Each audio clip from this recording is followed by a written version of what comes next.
우리 거쳐내고 제자들아, 너네 수행평가 있더라고. 그래서 그냥 간단하게 좀 도움을 주려고 영상을 찍어봤어. 어쨌든 우리 수행평가도 되게 중요하니까.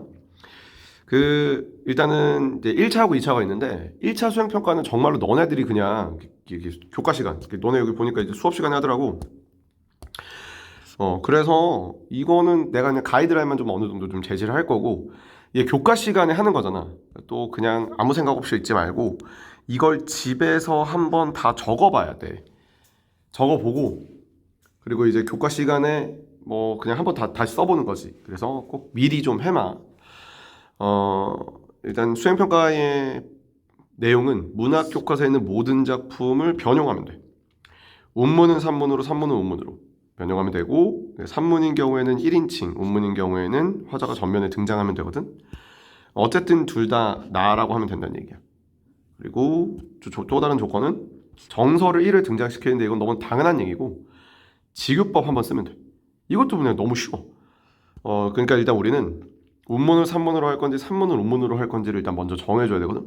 그럼 너네 교과서에 있는 작품들을 보면 이렇게 해서 내가 운문은 운문, 산문은 산문, 이게 이제 여러분들 교과서에 있는 작품들, 여기 뒤에까지 이렇게 작품들인 거고, 이게 뭐 유튜브에 올릴 거니까 잠깐 스탑하고 찬찬히 좀 봐도 돼. 일단 노란색으로 되어 있는 게 이렇게 중간고사, 녹색으로 되어 있는 게 이렇게 기말고사야. 그러니까 너네들이 선택할 수 있는 작품은 중간고사나 기말고사 범위에 있는 걸 선택하는 게 좋을 것 같아. 벗어나도 되는데 어쨌든 그 작품 잘 모를 수 있잖아. 그래서 우리가 미리 배운 작품, 근데 배운 작품인데 앞으로 이제 기말고사니까 이제 학교에서 좀 배우고 있는 작품들을 선택하면 좋을 것 같은데, 선택을 좀 하고, 운문과 산문 조금 이따 좀 더 얘기를 하겠지만, 일단은 여기 운문들이 이렇게 쭉 있거든. 그럼 운문과 산문 중에서 이제 어떤 걸 하는 게 좋냐? 운문을 산문으로 바꾸는 게 편할까? 산문을 운문으로 바꾸는 게 편할까? 사람마다 차이가 있겠지만, 나라면, 대건이 나라면 운문을 산문으로 바꾸는 거를 나는 조금 더 선호할 것 같아. 왜냐면 시라는 게 생각보다 쓰기가 어려워. 산문을 운문으로 쓰기가 사실 의외로 어렵고, 운문을 산문으로 쓰면 700자 사실 금방 쓴단 말이야. 되게 금방 쓰기 때문에 요건 이제 어떤 느낌으로 적어주면 되냐면, 일단은 작품을 선정을 해. 그럼 너네들이 선정한 작품에 거의 대부분에 갈등이 있을 거야. 뭐 그립다든지, 뭐 고향을 가고 싶은데 못 간다든지, 이런 상황들이 좀 등장을 할 거야. 그러면 이 사건이 일어나게 된 배경을 소설로 쓰면 돼. 대신 시점은 나로 하는 거지. 그럼 되게 좋아. 뭐 예를 들어가지고 너네가 여기서 사실 모란이 피기까지는 주제가 어렵기 때문에 이건 갈등이 엄청 나진 않잖아. 이거는 산문으로 쓰면 안 돼. 그러니까 이제 우리 운문부터 좀 보면 요거 하면 안 되고, 그다음에 나이도의 산속에서도 괜찮고, 내가 했던 거 위주로 좀 볼게. 가는 길 너무 좋고, 그리고 김현승의 눈물도 나쁘진 않아. 근데 이건 2차 수행평가에 있기 때문에 일단 이건 뭐 빼줘도 돼. 왜냐면 어차피 또 조문 중복되니까 재미가 없잖아. 꽃 이것도 안 돼. 요것도 안 되고, 납작 뭐 그래, 뭐 할 수 있다 쳐. 정읍사 되고, 그리고 또 뒤에 가면 제망매가, 야 이거 너무 되고, 동동 되고, 시조는 이제 너무 좀 짧아가지고 700자를 쓰기가 좀 쉽지 않아. 그래서 물론 괜찮은데 이거는 이제 삼각형 정도 쳐볼까? 이렇게 한번 해보고, 이거 각각 또 설명을 할 거야. 만약에 산문을 운문으로 선택할 친구들은 뒤로 좀 넘겨서 이제 봐도 돼. 많은 자연친화거든? 사실 그렇게 할 얘기가 없어. 별로고, 송미인국도 사실 거기서 뻔한 얘기이기 때문에 그냥 삼각형? 재미 좀 없고, 쉽게 쓰여진 시 괜찮고, 근데 내용을 알잖아. 이거 2학기 기말고사지만 새들도 세상을 뜨는구나 쓰기 좀 쉽지 않을 거야. 이거 요것도 이제 아마 쓰기 쉽지 않을 거야. 이렇게. 그럼 동그라미 친 것들 중에서 뭐 간단하게 얘기를 해보면, 나이덕의 산속에서로 선택하잖아. 그러면 내가 소설을 쓰는 거야. 뭐 산에 어느 이제 막 길을 가다가 산에서 이제 길을 잃어버린 상황을 소설로 쓰면 돼. 그래서 잃어버려서 되게 힘겹게 어딘가를 막 찾아가다가 집들이 보이고 거기서 얻는 그런 그런 희망처럼 또 집안에 들어갔더니 어떤 사람이 있는 거야. 그래서 그 사람에게 이야기를 들어. 예를 들어, 자네는 왜 여기서 이렇게 산속에서 집을 짓고 계십니까? 그 집주인이 산속에 이제 산장지기가 나도 옛날에 이 산에서 길을 잃었다. 그래서 너무 이제 힘들었는데 그렇게 힘듦을 받고 나니 아무도 없는 이 깊은 산에서 길을 잃어버리는 나 같은 사람이 또 있으면 어쩔까라는 생각이 들어서 내가 여기 산장지기가 되기로 했다. 라는 그런 백그라운드 스토리를 좀 1인칭 관찰자 시점인 거지. 주인공이 산장지기가 되는 거면 만들어줘도 좋고, 가는 길은 되게 뻔해. 그냥 두 사람이 있는데 헤어지는 상황을 미리 좀 제시해주면 좋을 것 같은데, 더 재밌게 하려면 내가 아니라 상대방의 입장에 서서 재밌어. 왜 헤어질 수밖에 없고, 사실 가는 길은 이제 뭐 화자가 망설이다 떠나버리잖아. 근데 상대방 입장에서는 제가 망설이다 나한테 와서 오면 내가 다시 받아줄 의향이 있단 말이야. 근데 그냥 제가 떠나버리는 거야. 그래서 나도 아쉬운 그런 느낌을 소설로 써도 좋아. 그러니까 소설이 좀 편해.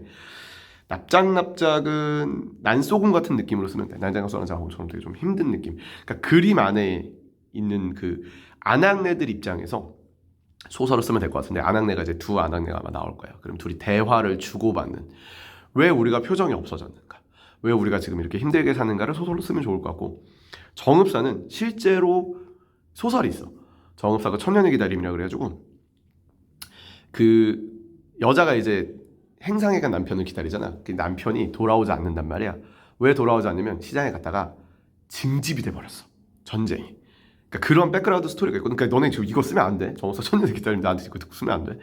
대신 어쨌든 그러니까 전체적으로 좀 얘기하는 거면, 백그라운드 스토리를 내가 자꾸 얘기하잖아. 그러니까 상대방의 입장이라든지 어떤 갈등을 그대로 있지만, 그러면 되게 재밌는 소설이 나올 수 있고 되게 다양하게 쓸 수 있어.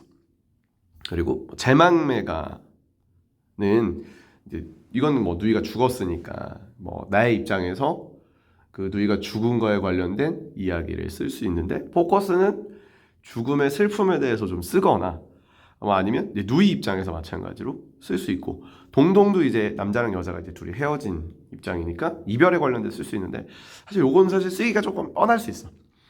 이제 수양산 바라보며 같은 경우는 역사 소설처럼 쓸 수 있는데 700자 원고에서 그걸 다 녹여내기가 쉽지 않아. 700자 생각보다 진짜 적어. 그래서 이건 좀 삼각형 친 거고, 뭐 계란 같은 경우에는 사실 이제 이 이별에 관련된 작품이 세 줄밖에 없으니까 그냥 하나의 이야기를 그냥 너네가 만드는 거야. 원래 이제 어렸을 때 동네 친구였는데 이제 커서 결혼하자고 했는데 이제 이 개랑이 기생이 되어버린 거야. 그래서 우린 둘이 만날 수가 없어. 그래서 우리가 이제 나는 이제 넌 그래도 계속 그리워하지만 우리가 이와우 흑불을 이제 만났는데 헤어졌어. 근데 이제 추풍낙이 없게 가을에도 난 널 기다린다. 약간 이런 느낌으로 그냥 가면 좋을 것 같고, 쉽게 쓰여진 시야. 뭐 당연히 뭐 일제강점기에 뭐 일본에서 되게 고뇌하던 그런 모습을 소설로 좀 풀어낼 수 있겠지. 윤돈주 작품이니까. 마찬가지로 조금 더 재밌게 하려면 뭐 이런 식으로 내 친구 동주, 약간 이런 느낌으로 소설을 해서 이 관찰자 시점으로 접근하면 어쨌든 1인칭을 쓰라고는 했지만 뭐 조건 자체가 1인칭 시점으로 하는데 1인칭 주인공을 하라면 없으니까 전반적으로 관찰자 입장에서 이걸 써주면 굉장히 흥미롭고 재미있는 이야기가 나올 수 있어, 제자들아. 자, 그 다음 이제 산문에 관련돼서 이야기 할 거야. 그러니까 지금 이제 이번에는 산문을 운문으로 바꾸면, 그러니까 오히려 이게 조금 더 까다로울 수 있어요. 왜냐면 이제 시라는 게 크게 두 가지 잘못된 방향으로 나갈 수 있는데, 하나는 너무 허황되게 쓰는 거야. 직유법, 의인법, 은유법이 너무 많고 너무 상징을 넣는 거야. 그럼 사실 읽는 사람이 뭘 의미하는지 몰라. 너무 허황되게 쓸 수 있고, 두 번째는 너무 이제 비유법이 없는 그렇게 쓸 수 있어. 시 초보자들이 시를 쓸 때. 그러니까 적당히 비유도 좀 넣어줘야 돼. 운율도 적당히 형성을 해줘야 되고, 물론 10줄만 쓰면 되지. 근데 이제 초보자가 조금 쓰기 어렵다라는 거고, 어쨌든 뭐 그래도 그럼에도 불구하고 이제 산문에서 원문으로 바꾸는 걸 이제 하려고 한다라고 하면 일단 최소한 3년 이상 나눠줘야 돼. 그리고 여기서 그냥 심플하게 쓸 때 1년하고 2년 또는 3년 정도가 이제 구조가 동일했으면 좋겠어. 그러니까 이제 대구법인 거지. 구조가 동일하게 썼으면 좋겠고, 일단 정서가 일치해야지. 그리고 이 정서가 점점점 이렇게 커지는 느낌으로 좀 적어주면 되거든. 너네들이 이제 선택할 수, 물론 재밌게 쓰려면 이제 뭐 적을 수 있어. 소재기는 이거는 쓸 수 쉽지 않아. 이거는 그냥 황만근 예찬하는 작품으로 색깔 바꿔서 갈까요? 잠깐. 네, 색깔 좀 바꿔서 파란색. 자, 산문은 요거 이제 쉽지 않고 이건 그냥 단순한 예찬. 황만근에 관련된 예찬하는 작품으로 이제 접근하면 돼.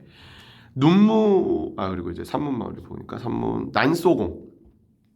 이거는 이제 저문강에 삽을 싣고처럼 가난한 사람들의 그런 애환을 또 그려면 되는 거지. 그리고 참새 이거 쓰기 쉽지 않으니까 쓰면 안 되고.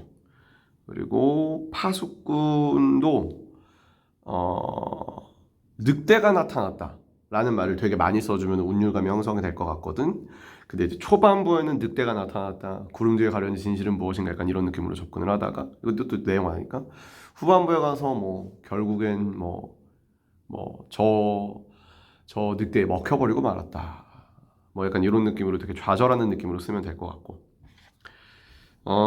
사실 봉산탈춤도 별로야. 이것도 이제 시로 쓰기가 어려워. 춘향전은 시로 쓸 수 있는데 시로 쓸 거면 편지 이거 있긴 있어. 근데 이제 편지 형식으로 이몽룡이 춘향이한테 보내는 편지 형식의 시를 쓰는 게 어떤가? 왜냐면 춘향이가 쓰는 시의 형식은 많은데 이몽룡이 아니면 되게 재밌게 이제 바꿔가지고 변사또가 정말로 춘향이를 좋아하는데 안 받아주는 마음을 써도 되고 좀 재미가 있어요. 왜냐면 자꾸 재미있어야 된다고 얘기하는데 재미가 있어야 좋은 작품이다.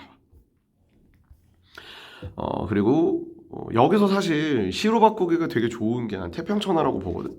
왜냐면 이거는 전체적인 반어를 걸어버리면 돼. 전체적으로 반어를 걸어가지고 그러니까 태평천하 자체가 반어니까 막 그런 나는 이 시절이 너무 좋아. 나는 일제강점기라는 말을 쓰면 되진 않아. 나는 나를 보호해주는 저 거리마다 있는 순사들, 약간 이런 느낌으로 시를 적어서 전체적인 반어를 걸어주면 또한 마찬가지로 조금 재밌는 작품이 나올 수 있다고 봐.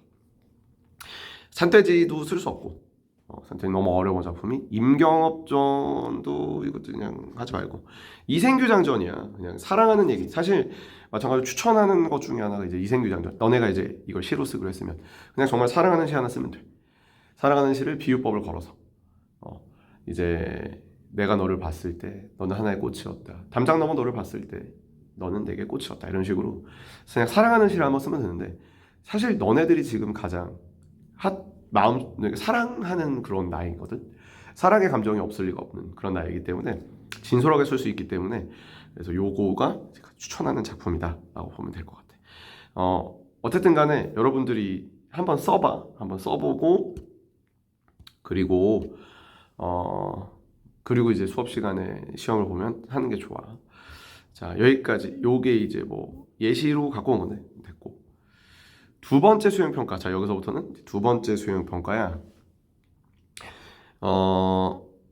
이거는 이제 5월 말. 그러니까 한참 있다 하는 건데. 두 작품의 특징을 제시를 해야 되고. 볼까? 두 작품의 특징을 제시를 해야 되고, 그 다음에 작가에 대해서 좀 얘기를 해야 되고, 감상을 써야 되고, 평가를 둬야 된다. 사실 이 두 개 같은 말이지. 감상을 해야 되고 평가를 해야 된다는 거 같은 말이니까.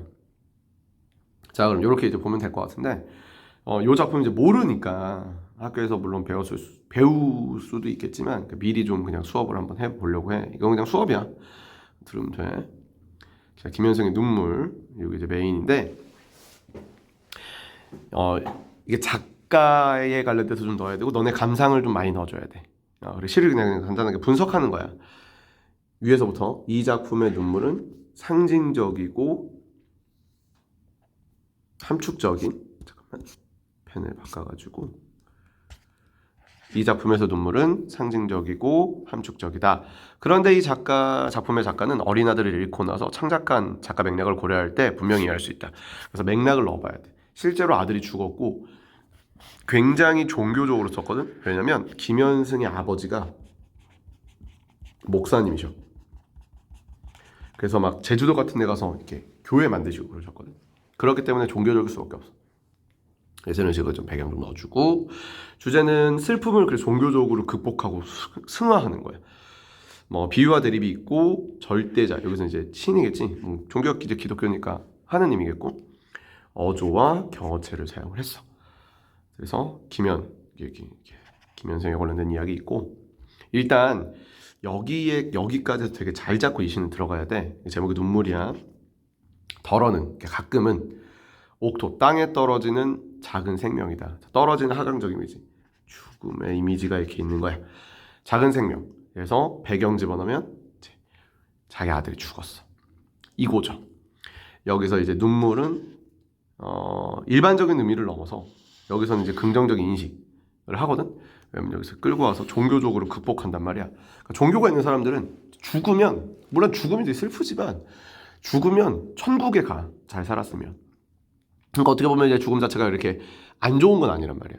그래서 긍정적인 인식이 있고 눈물을 실체가 있는 대상인 눈물을 생명이라는 추상적인 관념으로 표현을 했다. 인 거야. 그러니까 실제로는 눈물이 떨어졌지만 이 눈물을 눈물이라고 하지 않고 생명이라고 한 거야. 생명이 떨어졌어. 눈물이 떨어지고 자식이 죽은 거야.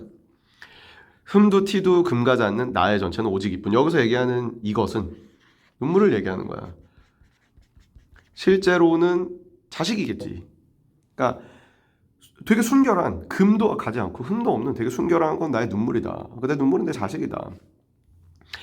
더욱 값진 것을 드리라 하올제. 그러니까 어투가 되게 경건한 어투를 쓰고 있고 나의 가장 나중지닌 것도 오직 이것뿐.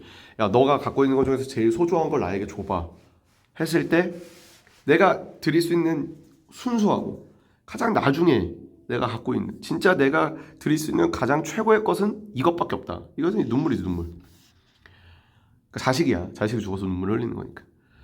아름다운 나무의 꽃이 시듬을 보시고 그러니까 여기서의 꽃은 이제 일시적인 기쁨을 얘기하는 거거든.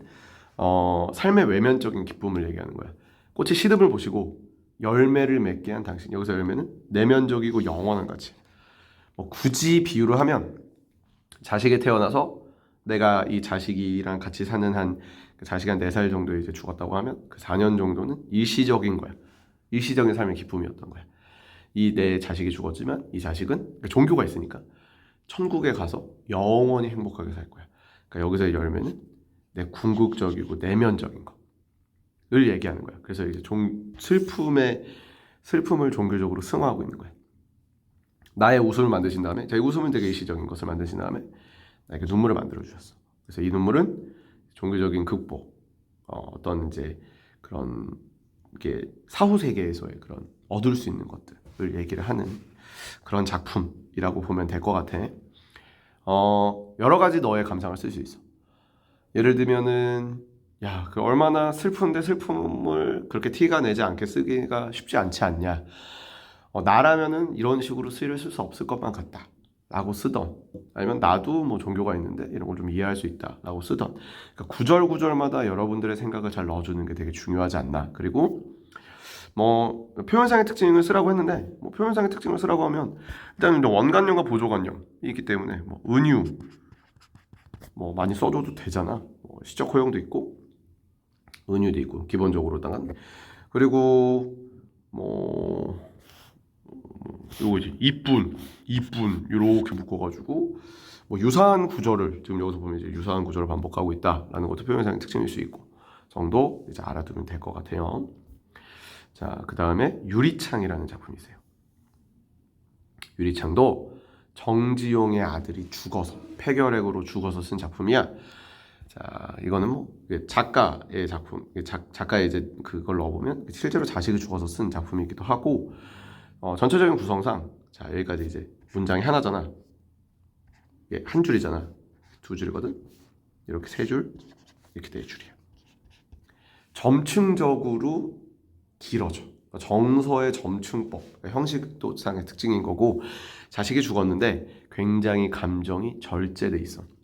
감정의 대입법을 썼다는 말을 쓰는데, 그러니까 슬픈 감정과, 그러니까 이제 플러스 감정과 마이너스 감정을 두 개를 대비해서 여기서 이제 서로 상반되는 감정을 병치했다고 하거든. 상반되는 감정을 병치하는 걸 우리가 대입법이라고 보통 얘기를 해. 보면 이 유리는 죽은 아이를 단절시키면서 연결하는 이중적인 매개체인데 어떤 상황이냐 보냐면 아이가 죽었어, 폐결핵으로. 밤이 잠이 안 와서 창밖에 이제 서서 밖을 보고 있는 거야. 보고 있는데 저기 그 창밖에 수풀에서 뭐가 움직여. 아, 내 아이의 영혼인가? 하면서 유리창에 붙어서 그걸 바라보는 거야. 근데 아이의 영혼이기 때문에 아이를 바라볼 수 있지만 이 유리창이기 때문에 밖으로 못 나가. 그래서 안과 밖을 단절시켜줘. 그래서 이 시에서는 굉장히 많은 단절들이 나오고 굉장히 많은 대비들이 나와. 안과 밖의 대비도 나오고 유리에 차고 슬픈 것이 어른거린다. 그러니까 입김인 거야. 내가 유리에 되게 가까이 붙어서 밖을 바라보니까 입김인 건데 입김은 온도차 때문에 그러거든. 그러니까 밖은 되게 아이가 죽은 공간이라고 생각하면 그러니까 저승처럼 봐야 돼. 밖을. 그럼 되게 차가운 공간이고 실내 내가 있는 공간은 따뜻한 이승의 공간인 거지. 차고 슬픈 것. 그러니까 자식이 죽었는데 이게 이제 이 차고 슬픈 것이나 여기 이제 날개나 여기 이제 보석 요런 것들 여기 산세 이거는 이제 그 자기 자식을 얘기한다고 볼 수 있거든. 되게 절제해서 써놨어. 슬픈 것이 어른거린다. 열없이 힘없이란 뜻이야. 힘없이 붙어서 입김을 흐리우니 길들은 양 날개를 파닥거린다. 그러니까 아들의 영혼이 뭔가 새 모양으로 나온 것 같고 날개를 파닥파닥 하는 느낌인데 길들여졌잖아. 그러니까 익숙한 거야. 자식이 죽은 지 좀 지난 것 같아. 지우고 보도 반복해서 안타깝고 새까만 밤은 밀려와 부딪히고 물 먹은 별 반짝. 사실은 원래 여기 이제 반짝할 때 이게 이렇게 해서 쉼표가 있어야 되는데 왜 뺐는지 모르겠어. 물 먹은 별 반짝 보석처럼 바뀐다. 그래서 내가 내 눈에서 눈물을 흘리고 있는 거야. 근데 이제 별이 물을 먹었다고 쓴 거지. 사실은 내가 막 울면서 별을 보고 있는 거야. 그러니까 이것도 별이 이렇게 하지 말고 이렇게 할까요? 별이 이제 아들을 상징한다고 볼 수 있고 또는 그냥 진짜 별을 본 거다라고 이제 얘기할 수도 있어. 보석처럼 바뀐다. 밤에 홀로 유리를 닦는 것은 유리를 닦아야지. 왜냐면 입김이 있으니까 깨끗이 닦아야지 아이를 볼 수 있지. 외로워. 너무 외롭지. 나밖에 없으니까. 근데 황홀해. 왜냐면 아이를 볼 수 있어. 역설법인 거야. 고운 폐혈관이 찢어진 채로 아들이 폐결에 걸려 죽였기 때문에 이렇게 쓴 거고 죽었기 때문에 너는 새처럼 날아가 버렸구나. 결국 이제 떠나버렸어. 아는 이제 19채 향가의 낙구를 좀 계승한 부분인데 어쨌든 되게 떠나버렸어. 그럼 여기서도 우리의 감정을 쓰려고 하면 내 자식이 죽었거나 내 친족이 죽었다면 나는 이렇게 시를 쓸 수 있을까? 이렇게 담담하게 써놨는데 오히려 더 큰 슬픔과 뭐 이런 게 다가온다라고 얘기를 해도 되고 어쨌든 자신의 감정은 이제 솔직하게 어떤 너네 경험을 써도 좋아. 예를 들면 애완동물이 이제 죽었을 때의 경험을 써도 되거나 또는 굳이 죽음이 아니더라도 이별에 관련된 경험을 써주는 것도 이제 나쁘진 않지. 우리의 조건을 또 한번 좀 생각해 보면 표현상의 특징 은유법이나 뒤에서는 역설법 쓰면 되고 작가의 맥락 자식이 죽었을 때 그리고 이제 정종도 물론 기독교긴 하지만 그 색채가 잘 드러나진 않잖아. 김현승은 기독교적 색채가 되게 잘 드러난다는 거고 자신의 감정과 자신의 평가는 물론 잘 써줘야 돼. 자, 여기까지가 2차 수행평가에 관련된 얘기야. 그래서 수행평가 2개 여러분 중간고사가 그렇게 어렵지 않아가지고 수행평가를 진짜 잘 봐야 돼. 잘 봐야 되고 여기 다 조건 다 잘 챙겨주고 맞춤법 안 되고 그리고 이제 무엇보다 보니까 이제 초과하면 안 되더라고. 그러니까 너무 적게 써도 안 되고 너무 많이 써도 안 돼. 그러니까 이제 글자 수 생각해보고 마찬가지로 이거 좀 잘 해가지고 이제 제출 잘 해야 돼. 글씨 잘 써가지고 요게 이제 제일 크다. 물론 다 잘 바랄 거라고 이제 생각은 하지만 자 그러면 수업 시간에 만나자.